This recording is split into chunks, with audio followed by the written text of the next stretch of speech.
আকাশবাণী আগরতলা। স্থানীয় সংবাদ পড়ছি চন্দনলেখা পাল। সারা দেশের সঙ্গে রাজ্যেও গতকাল বিশ্ব রক্তদাতা দিবস পালিত হয়। এ উপলক্ষে গতকাল আগরতলার রবীন্দ্র শতবার্ষিকী ভবনে আয়োজিত অনুষ্ঠানে মুখ্যমন্ত্রী অধ্যাপক ডক্টর মানিক সাহা বলেন, রাজ্য সরকার বছরে 50,000 ইউনিট রক্ত সংগ্রহের লক্ষ্যমাত্রা নিয়েছে।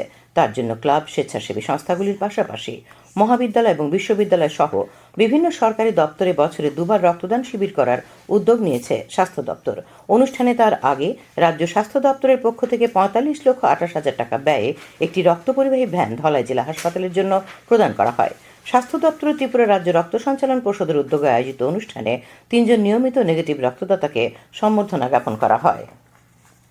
কেন্দ্রীয় স্বরাষ্ট্র সচিব অজয় কুমার ভাল্লা গতকাল নতুন 3 ফৌজদারি আইন কার্যকর করার ব্যাপারে কাজের অগ্রগতি নিয়ে রাজ্য প্রশাসনের সংশ্লিষ্ট দপ্তরের পদস্থ আধিকারিকদের সঙ্গে পর্যালোচনা বৈঠক করেন। সচিবালয়ে ভিডিও কনফারেন্সের মাধ্যমে বৈঠকে রাজ্যের মুখ্য সচিব জে.কে. সিনহা, স্বরাষ্ট্র, তথ্য, সংস্কৃতি, আইন ও স্বাস্থ্য সচিবগণ, রাজ্য পুলিশের মহানির্দেশক, আইন সেবা কর্তৃপক্ষের সদস্য সচিব ও অন্যান্য পদস্থ আধিকারিকরা অংশগ্রহণ করেন।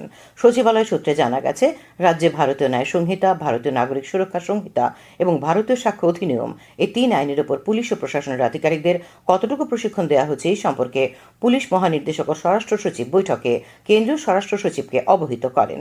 পুলিশ মহানির্দেশক অমিতাভ রঞ্জন জানান, আগামী 1 জুলাই থেকে প্রত্যেক থানায় নতুন 3 ফৌজদারি আইন সম্পর্কে সাধারণ নাগরিকদের সচেতন করতে কর্মসূচি গ্রহণ করা হবে।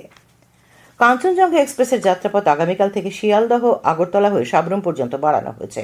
আগরতলা থেকে সাবরুম যেতে কাঞ্চনজঙ্ঘার ক্ষণিক বিরতি থাকবে উদয়পুর রেল স্টেশনে। অনুরূপভাবে আগামী 18 জুন সাবরুম থেকে আগরতলা হয়ে কাঞ্চনজঙ্ঘা এক্সপ্রেস রওনা হবে শিয়ালদহের উদ্দেশ্যে। নর্থ ইস্ট ফ্রন্টিয়ার রেলওয়ে সূত্রে খবর জানা গেছে।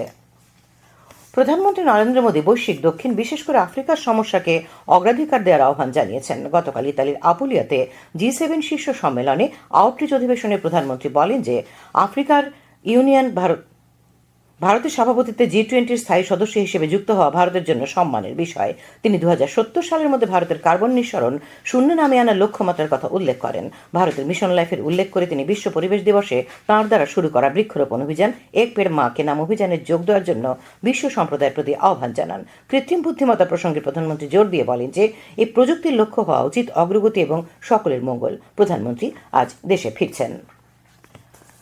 প্রজ্ঞা ভবনের ন্যাশনাল কোয়ালিটি অ্যাসুরেন্স প্রোগ্রামের উপর গতকাল কর্মশালা হয়। জাতীয় স্বাস্থ্য মিশন ত্রিপুরার উদ্যোগে আয়োজিত এই কর্মশালার উদ্বোধন করেন স্বাস্থ্য দপ্তরের সচিব কিরণ গিত্তে।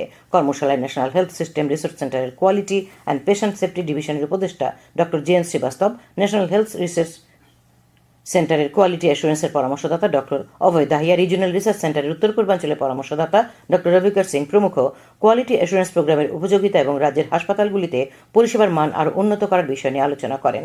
কর্মশালায় অন্যান্যদের মধ্যে উপস্থিত ছিলেন জাতীয় স্বাস্থ্য মিশনের মিশন অধিকর্তা রাজীব দত্ত, স্বাস্থ্য অধিকর্তা ডক্টর সঞ্জীব দেববর্মা, জাতীয় স্বাস্থ্য মিশনের যুগ্ম মিশন অধিকর্তা বিনয় ভূষণ দাস সহ অন্যান্যরা। জুলাইবাড়ি ব্লকের কনফারেন্স হলে গতকাল জুলাইবাড়ি পঞ্চায়েত সমিতি ব্লক উপদেষ্টা কমিটির যৌথ সভা হয়। সভায় সমবায় মন্ত্রী শুক্লাচরণ নোয়াতিয়া, জুলাইবাড়ি পঞ্চায়েত সমিতির চেয়ারম্যান, ভাইস চেয়ারম্যান ও সদস্যরা বিএসসির চেয়ারম্যান উপস্থিত ছিলেন। পঞ্চায়েত সমিতির উন্নয়নমূলক কাজ দ্রুত সম্পন্ন করার জন্য বিভিন্ন দপ্তরের আধিকারিকদের নির্দেশ দেন সমবায় মন্ত্রী। আগরতলার জেল আশ্রম রোডস্থিত ক্ষুদিরাম বসু ইংলিশ মিডিয়াম স্কুলে গতকাল বৃক্ষরোপণ অনুষ্ঠান হয়। উপস্থিত ছিলেন বিজেপি রাজ্য সভাপতি রাজীব ভট্টাচার্য।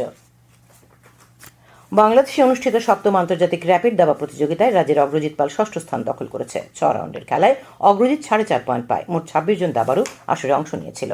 সদরের আন্তঃস্কুল মেয়েদের T20 ক্রিকেটের ফাইনালে আজ আসাম রাইফেলস পাবলিক স্কুল খেলবে পরমানন্দ বিদ্যা মন্দিরের বিরুদ্ধে। পুলিশ ট্রেনিং একাডেমি মাঠে খেতাবের এই লড়াই হবে।